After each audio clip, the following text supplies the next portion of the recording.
मोशी कचरा डेपो प्रकरणी उच्चस्तरीय समिती जी आहे ती आता या संपूर्ण प्रकरणाचा तपास करणार आहे. नगर विकास खात्याने तसे आदेश देखील काढलेले आहेत. याच संदर्भात बोलण्यासाठी आपल्यासोबत पिंपरी चिंचवड महानगरपालिकेचे आयुक्त आहेत. सर, काय सांगाल, कशा प्रकारे ही कमिटी जी आहे ती या प्रकरणाचा तपास करणार आहे आणि कोण कोण या कमिटीमध्ये असणार आहे? 8 जुलै 2026 रोजी जी दुर्घटना घडली, दुर्दैवी घटना घडली मोशी येथे, त्याची सखोल व निष्पक्ष चौकशी व्हावी म्हणून महाराष्ट्र शासनाने नगरविकास विभागाने एक उच्चस्तरीय समिती आता नियुक्त केली आहे. या समितीचे अध्यक्षा श्रीमती शीतल तेली उगले, विभागीय आयुक्त पुणे ह्या असणार आहेत.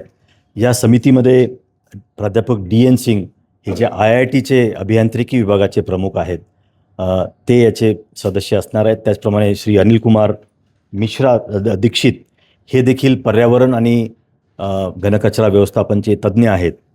त्यांचा देखील या समितीमध्ये समावेश आहे. आणि आमचे एक सहाय्यक आयुक्त याचे सदस्य सचिव असतील आपत्ती व्यवस्थापनचे, जे या समितीला सर्व सहकार्य करतील.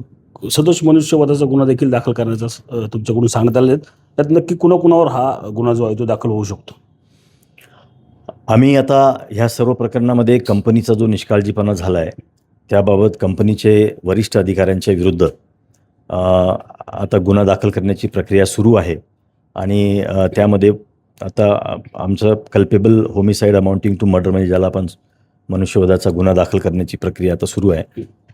यात महानगरपालिकेचे जे पर्यावरण खात्याचे जे प्रमुख असतील, संजय कुलकर्णी असतील किंवा विजय आल्हाट, यांच्यावर देखील सदोष मनुष्यवधाचा गुन्हा दाखल होणार आहे का? कारण की तुम्ही ज्या पद्धतीने म्हणताय की ही संपूर्ण जबाबदारी त्या संबंधित ठेकेदारी कंपनीची होती, मात्र या कंपनीवर अंकुश ठेवण्याचं काम जे आहे ते पर्यावरण विभागाचं होतं. त्यामुळे हे दोघं त्यात दोषी नाहीत असं वाटत नाही का? निश्चित पर्यावरण विभागाचं संपूर्ण नियंत्रण तिथे होतं आणि त्यांची जबाबदारी होती पूर्णपणे नियंत्रण ठेवण्याची.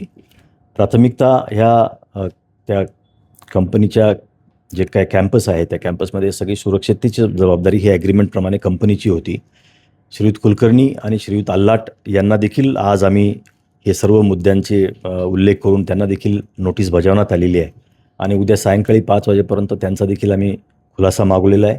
अजून सखोल चौकशी केल्यानंतर त्यामध्ये त्यांचा खुलासा आल्यानंतर त्यांच्या विरुद्ध देखील पुढची कारवाई करण्यात येईल. पण गुन्हा दाखल होऊ शकतो त्याच्यावर? आता त्यांचे एकदा उत्तर आल्यानंतर आणि अजून याच्यामध्ये कन्सेशन ॲग्रीमेंट काय होतं हे सगळ्या गोष्टींचा अभ्यास केल्यानंतर लिगल ओपिनियन घेऊन त्याबाबत देखील पुढील कारवाई. नाही, त्या संदर्भात तुम्ही म्हणताय की त्या कचरा डेपोची संपूर्ण जबाबदारी ही संबंधित ठेकेदारी कंपनीची होती, मात्र ठेकेदार कंपनीवर अंकुश कुणाचा, हा देखील प्रश्न या ठिकाणी उपस्थित होतो. महापालिका आयुक्त असतील किंवा ते त्या ठिकाणी लक्ष नाही घालू शकत, आलं फिरून परत पर्यावरण विभाग, त्यांच्यावर होऊ शकतो का?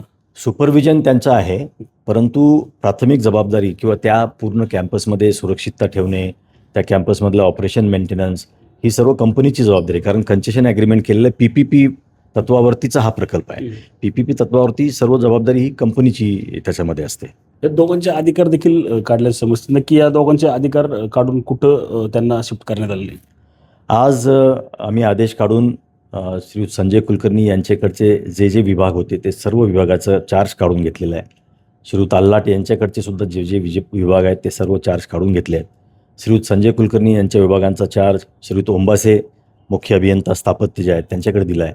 आणि आल्हाटांचा चार्ज जो आहे तो निकम कार्यकारी अभियंता यांच्याकडे दिलेला आहे.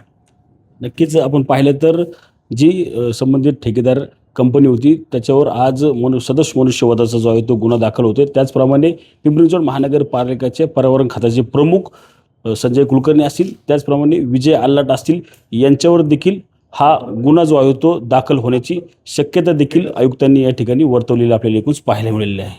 रणजित जाधव, TV9 मराठी, पिंपरी चिंचवड.